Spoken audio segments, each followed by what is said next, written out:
Okay, so here we go. So these are all the students' questions. All right, so we were talking about the dust storms that would happen. And did the dust storms happen here in North Dakota?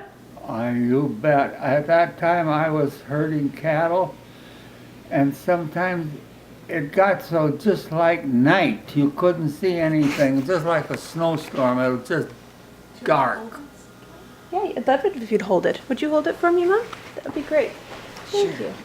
Okay, so what did you do when the dust storms came? What did you do to protect yourself? Oh, we just go home and put the cattle in the yard, and it was just like another big storm coming. All of a sudden, it was so just black. Yeah. And all the fields were drifting, wherever you look, it was the heavy soil or the sandy soil, or everything was blowing. Mm-hmm. When you blew your nose, did you find that there was dust in your ears and your nose and your mouth? People would cover their windows with, just to keep the sand out, like we do to keep the cold out here in the wintertime. They would put cloth across the windows to keep the dust out. Absolutely. Okay, the next question this young lady had was, did you move anywhere? Did you move away to get away from the Depression? No, we didn't. We were fortunate that Dad managed to save the farm. There was no crop, so there was no income. But somehow he managed to save the farm, but a lot of neighbors lost their farm. Mm-hmm. A lot of them. We talked about a little bit in our class how Great-Grandpa Sanden employed some of those people so that they'd have a little bit of money. Was that right? Well, he was a guy that could go to the bank and still get credit somehow. Mm-hmm. But it wasn't pleasant, I'll tell you. I saw him get notice from the bank that you're overdue $100 on a note that's overdue, and he simply tore it up and threw it away. And I went and picked it up because I was wondering what was in it. But he didn't let it bother him somehow. Must have bothered the bankers a lot though. Did Great-Grandma make everybody's clothes? You didn't go to the store to buy clothes, right? Not usually. Well, we had one pair of shoes, and for school we had one pants and one shirt, and that was it. Mm-hmm. You didn't, even way up to high school, that would be in the 38 and 39. Well, I wouldn't, if I got a dime to spend, that was it. That's what it cost to go to the movie, and I always wanted a dime. You wanted a dime. Now you know it costs about $10 to go to the movies. Okay. This young lady asks how life is different for Americans now as compared to with the Depression times. So how is life different now? Oh, well, we have the same privileges that people with a pretty good job in town now. Back then, if you had a job in town making $60 a month, you were pretty well off. You're lucky if you had a job.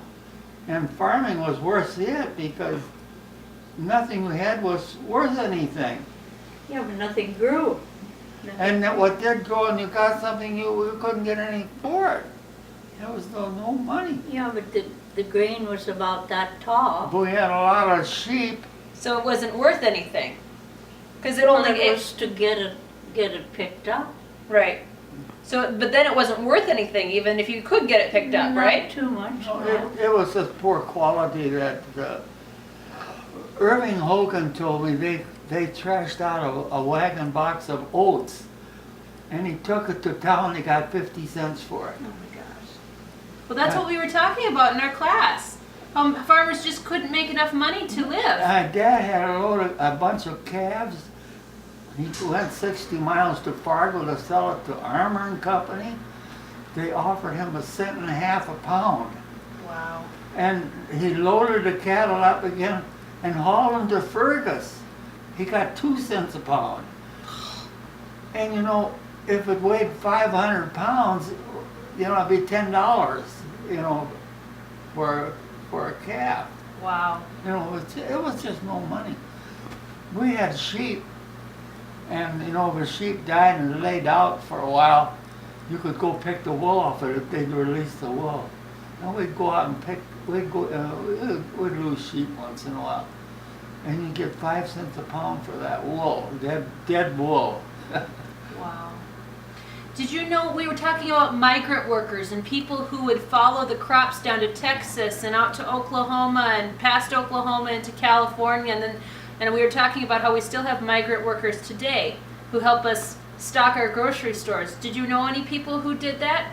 Oh, we hired workers that came in by train into Wyoming right along, and they were very nice people, usually from Wisconsin and Minnesota, young fellows, all trying to make a little money, and they work in harvest for 25 cents, 15 cents an hour, 25 cents an hour. Wow.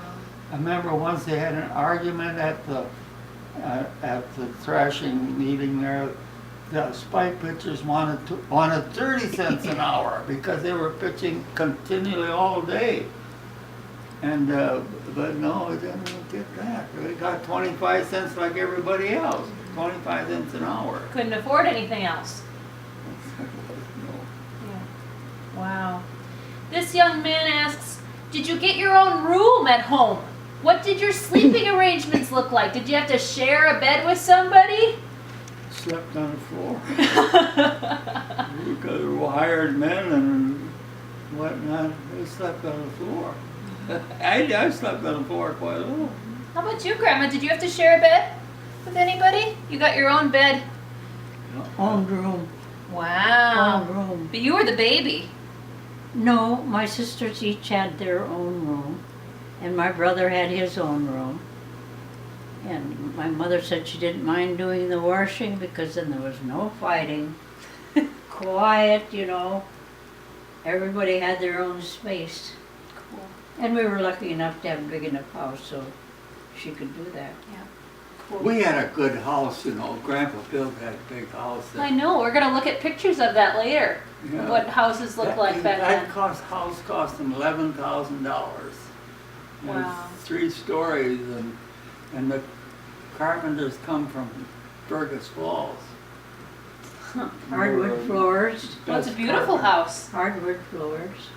It's a beautiful house. Yeah, you. But boy, it Very costs lucky. a lot to heat it. I mean, well, of course we burned wood, and lignite coal was $4 a ton. $4 for a ton of coal. This young man comes from another country, so he wants to know what kind of food people ate. What kind of food did people eat? Well, we had Meat eggs. good. We had eggs and milk and meat on the farm. We had that.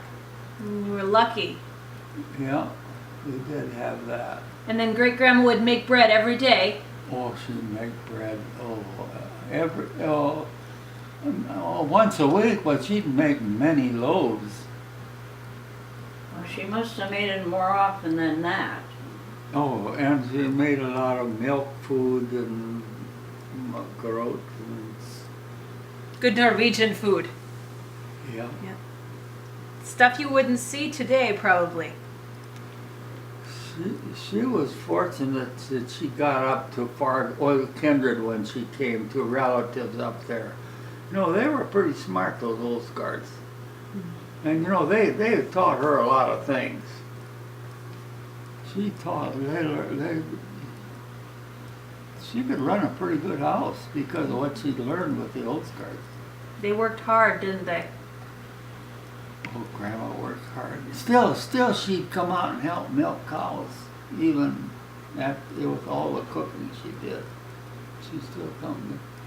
And then all the kids to send to country schools, you had to pack lunch for them. So the hired men, the people that stayed at home, the babies, the kids that went to Well, school. she'd have a lady, helpers, you know. Oh, she did sometimes. have a helper. Yeah. Did she speak Norwegian too? So they'd talk back and forth in Norwegian? Oh, yeah. A lot of them met their husbands there, and like that. You know, Alfred Flax that I know, and I think George Flax did too. We met Serena there. There's several good meet there, and ended up a couple. This young man likes cars, and he'd like to know what your first car was. Mine was a 1957 Studebaker. We'll have to look that picture up. $1,300. Pretty pricey car for back